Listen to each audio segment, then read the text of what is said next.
Hey everybody, this is Auntie, and I have some knockout news that I need to share with you all. Do you all remember Curtis King from Love After Lockup? He was the one that was out there in the street, put his jaw up to the wind, and Kevin knocked his ass out on a syndicated show. Well, let me give you the update, the goings on with him. Honey, according to an article, it says a Fort Worth man is charged with murder after police said that he purposely ran over a man in his car after an argument on July 5th. Fort Worth arrested Curtis, y'all. He was 34 years old in the death of Ellis Levon Laren Smith, 35. Officers was called to the 2400 block of Meacham Boulevard the night of July 5th to find Smith critically injured. He was taken to a hospital where he was pronounced dead. Honey, let me tell you what it was over. It was over a bicycle.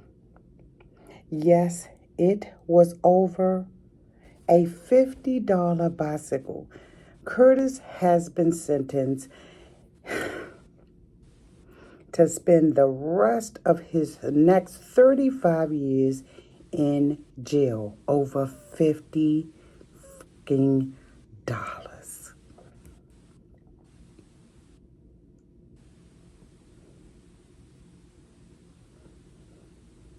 Yep. The police said that Smith and King had got into an argument over a previous business transaction, and each one of them pulled out a knife to threaten each other. King then got into his car, drove towards Smith, and hit him with a vehicle, according to authorities. He then fled the scene. The sad part about it is that Alice Smith had moved to Texas with his wife from Georgia, and according to a GoFundMe set up by them. The fundraiser was set up to help raise money for funeral costs and other expenses. I believe that this couple decided later on to do a cremation, but I will let you know. The couple hadn't had time to make friends. They didn't even have time to make friends, and their families are back in Georgia. They wrote in the description of the GoFundMe.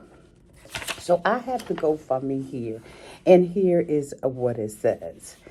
My name is Shakaven Smith. My husband is Ellis Smith. Last night I received a call that my husband was hit by a car. I later found out that it wasn't an accident. I spent 4 hours at the hospital thinking that my husband was stable, only to be told they could not share any information due to the ongoing investigation. I still have not seen my husband's body. We moved to Texas, according to his wife, for a fresh start, which proved to be more challenging than we had anticipated.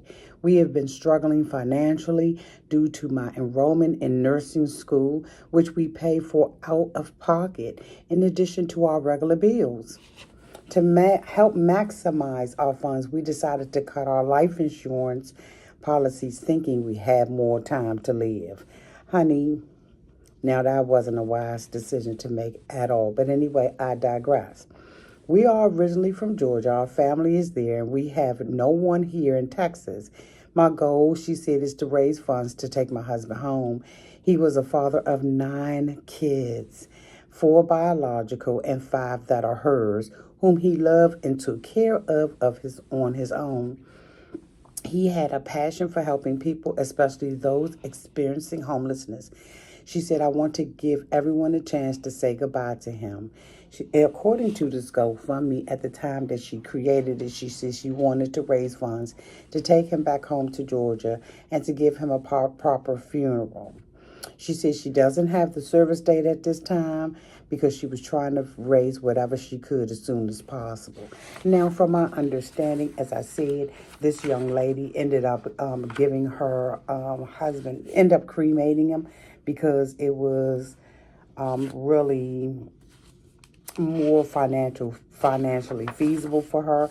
I believe they only raised $1,700 on this particular GoFundMe, which is kind of sad, right? But honey, when times get hard, but I'm gonna try to give you all the details of what happened with this.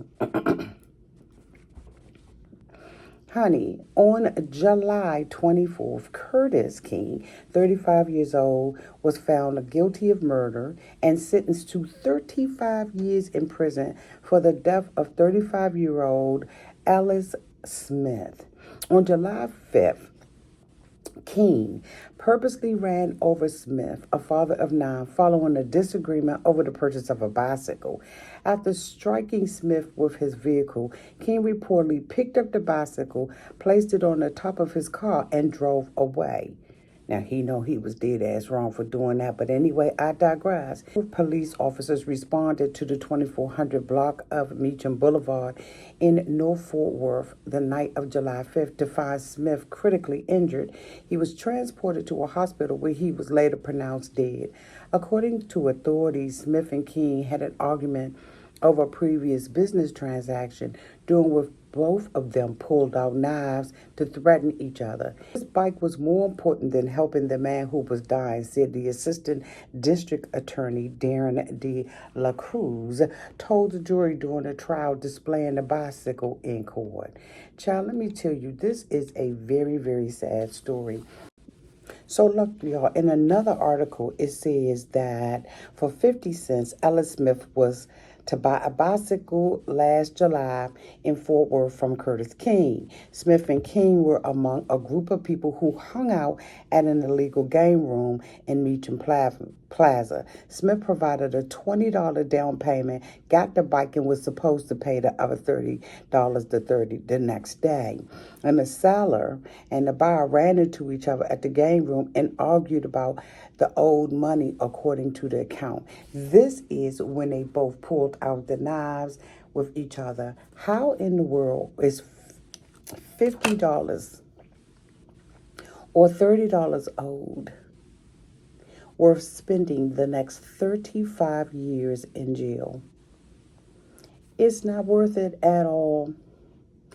And I just find it so stupid and so childish that he would throw his life away for a measly $30. Now, some people may say, Auntie, it's about the principle of the thing. But my whole thing is the principle means nothing when you're spending the rest of your life probably in jail. He is already, 37 years old? He'll be 70-something by the time he gets up out of there. And that's if he even gets out of there. Y'all let me know what y'all think about this story. This guy was always a coward because, of course, we know that when he got into the argument with Kevin, he just got knocked out and was just laying in the street, honey, and wanted to run back to that truck and do what he do with the whoop, whoop, and the boo. And as we remember, Kevin just pulled off. He said, I ain't got this to do. At least it did not turn into that, maybe because there were cameras on. But you know what? We send our love and our condolences to the Ellis family. And y'all just let me know what y'all think down in the comment section, because this is some raggedy mess right here. Good luck, Curtis. Good luck.